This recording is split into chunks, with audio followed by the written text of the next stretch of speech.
Let's go a little bit deeper into one of our variables, the age variable. And one of the things we can do with that variable is actually look at the average age of death for individuals that reported to this database. So if someone died, what age they were.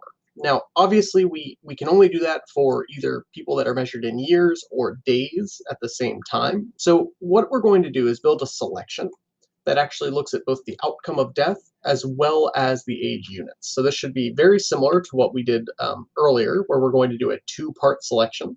So let's call this age death selection equals, and we'll do df outcomes equals death, outcomes equals death, and age units equals years. So this will give us a selection. And so now we have this new selection. And what we're going to do with this selection is we are actually going to create a histogram. So df age death selection patient age dot hist. All right, so this function right here in pandas is what creates a histogram. So histograms are very, very straightforward. Histograms create bins, so like this blue bar right here is going to be representative of everything between roughly 0 and 10, let's call it. Might be a little bit different, but that's the rough idea. Then on the y-axis, what you're looking at is the count of occurrences that fall within that particular bin. So how this can be interpreted, let's take an easy one. So this blue bar right here, let's say this blue bar is from roughly, let's call it 56 to 62. So that would be this bar. That means around 300 people died that were in that age range of about 56 to 62. So that's the interpretation of this.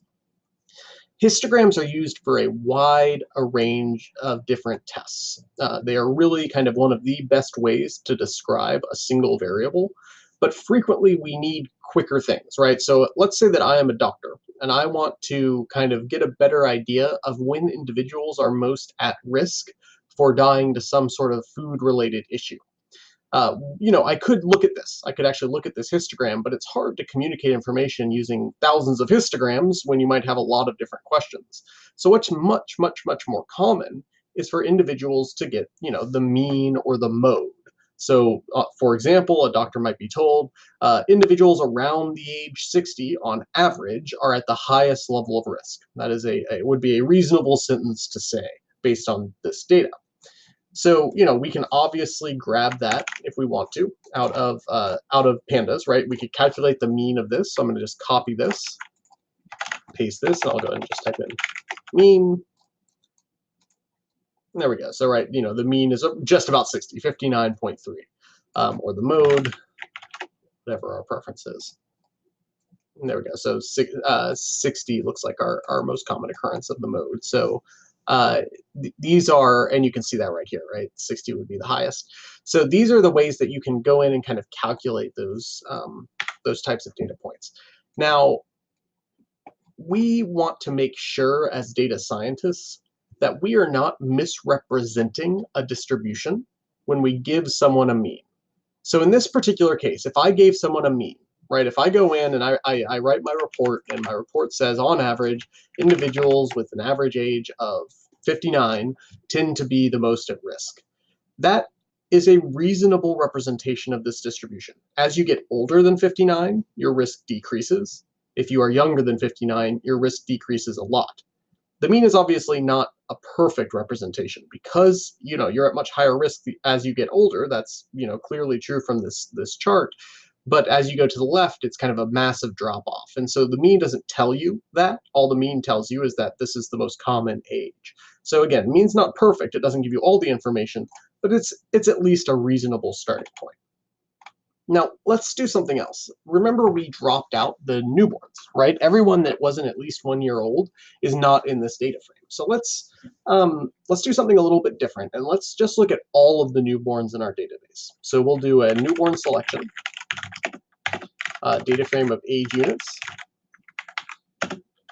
and we'll do this one as days. So just a one-part selection in this case. We're not going to look at necessarily the newborns that died, just all of the newborns for this example. And then let's take a look at the histogram for this. So I want to contrast these histograms. Important to put parentheses there. There we go. So this is the histogram representing all of the different newborns and when those newborns had an incidence that they reported. Now here, let's do the same thing we did a second ago. Let's actually go in and let's calculate the mean of this distribution. So here we go, 24.4. So somewhere probably right about here. Now, in this case, the mean is much, much less meaningful, right? It's not representing the tallest bar here. It's not the age at which individuals, the kids are the most at risk, right? That would be here. The first few days of life is when they are the most at risk because that's when the most individuals actually reported an incident. Rather, the mean gets pulled in this direction because of probably this outlier, right? This outlier is going to result in the mean becoming larger than it would otherwise be.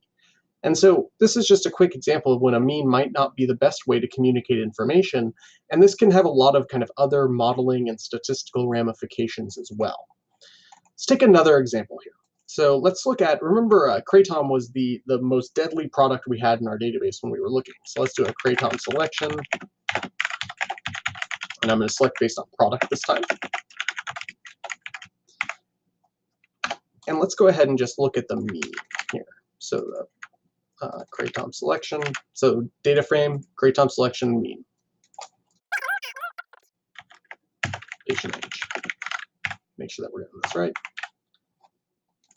There we go. So the mean patient age within all cases where Kratom was reported is 33.4.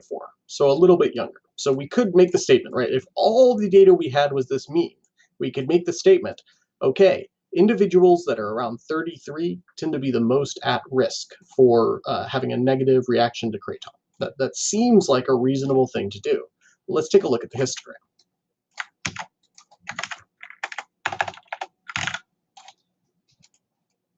Here we go. So as you can see on the histogram, 33 was our mean. It's unclear if there was even a single individual, the age 33, that reported an incident with Kratom, right? So we don't have a very good representation at all from that mean of 33 for this particular distribution. So you just have to be careful when you're trying to communicate your data that you don't just look at kind of the means or averages or modes. You really do need to take a look at your underlying distributions to see if the ways you communicate data make sense. In the next video, we're going to start exploring this a little bit more in terms of models and how these types of issues can actually start to manifest themselves and cause issues when you're running machine learning models.